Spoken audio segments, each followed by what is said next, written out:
Hello dear learners, PG is here and welcomes you in PG point. अगर आप हमारे channel पर नए हैं तो चैनल को सब्सक्राइब करके बेल आइकन प्रेस कर लीजिएगा। यहाँ पर आपको टीचिंग वैकेंसी से संबंधित सभी जानकारियाँ तथा आने वाली वैकेंसीज के बारे में डिटेल्ड सिलेबस पर एनालिसिस के साथ साथ बीएड पाठ्यक्रम को भी पढ़ाया जाता है।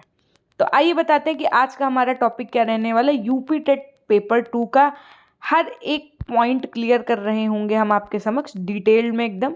सबसे पहली बात तो जो इसमें नंबर ऑफ क्वेश्चंस होते हैं वो कितने होते हैं, कितने मार्क्स का होता है और एग्जाम की ड्यूरेशन क्या होती है।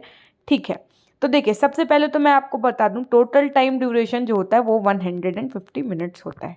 ठीक है, उसके अलावा जो आपका चाइल्ड डेवलपमेंट एंड पेडागोजी वाला सेक्शन होता है इसके आपके 30 क्वेश्चन 30 अंक के आते हैं जो सभी को करने अनिवार्य होते हैं, चाहे आप किसी भी स्ट्रीम के स्टूडेंट हो, arts math science, it doesn't matter here.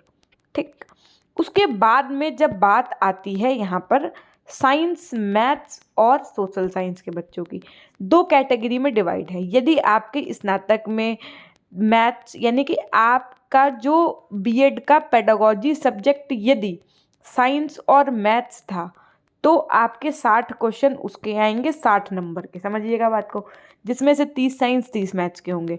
और यदि आपका सोशल साइंस पेडागोजी था तो आपके 60 अंक के 60 क्वेश्चन उसके आएंगे।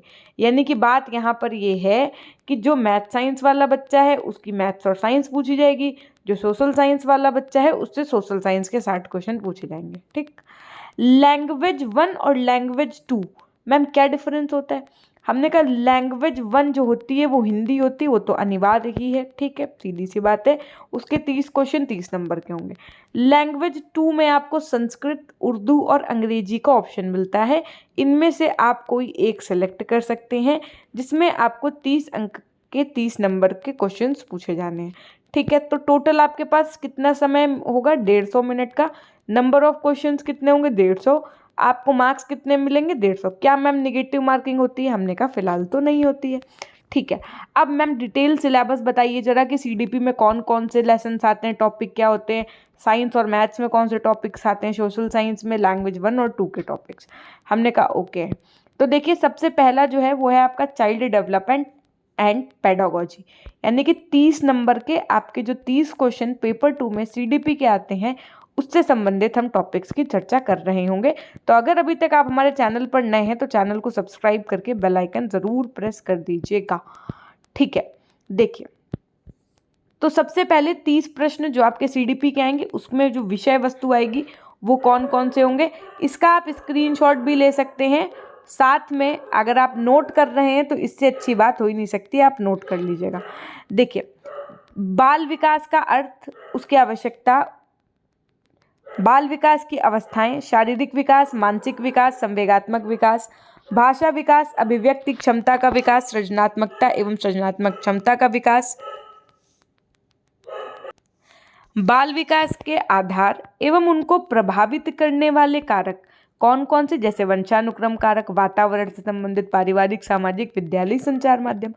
ठीक, उसके बाद में दूसरा जो चैप्टर होता है आपका वो होता है सीखने का अर्थ तथा सिद्धांत। अधिगम सिद्धांत आपने सुना है ना, बस वैसे ही इसके अंतर्गत आपको सीखना क्या है यानी अधिगम क्या है, उसको प्रभावित करने वाले कारक क्या हैं, क्या प्रभावशाली विधियां हैं, है ना, जो आपने आगमन विधि निगमन विधि पढ़ी थी ना बीएड में, वही सारी चीज़ें।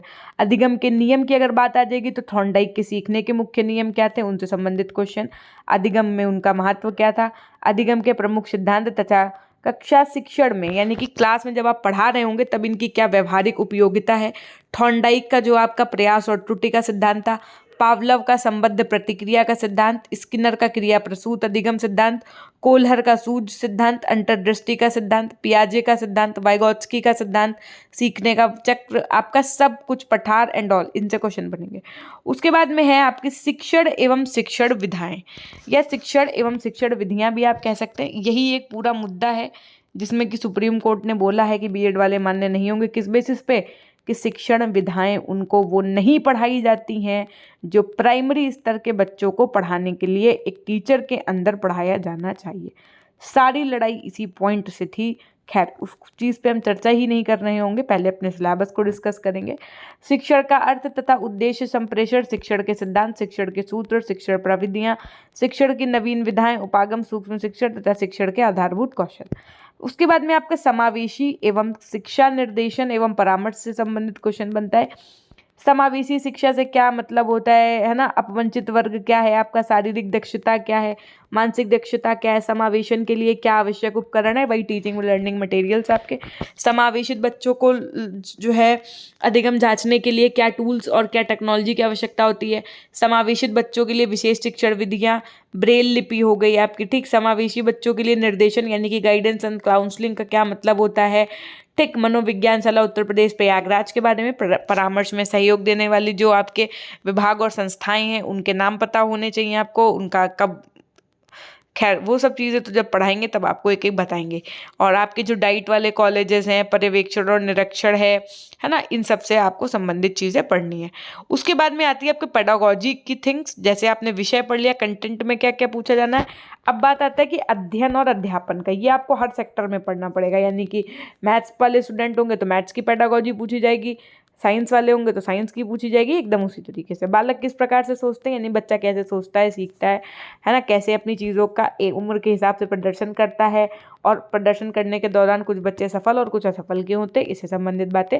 साथ में शिक्षण और अधिगम की बुनियादी प्रक्रियाएं, बालकों की अध्ययन कार्य नीतियाँ, सामाजिक क्रियाकलाप के रूप में अधिगम, अधिगम के सामाजिक संदर्भ, एक समस्या समाधानकर्ता और एक वैज्ञानिक अन्वेषक के रूप में बालक को अधिगम की वैकल्पिक संकल्पना, अधिगम प्रक्रिया में महत्वपूर्ण चरणों के रूप में बालकों की त्रुटियों को समझना, बोध और संवेदनाएं, प्रेरणा और अधिगम में योगदान देने वाले कारक, निजी एवं पर्यावरणीय सारे, ठीक है।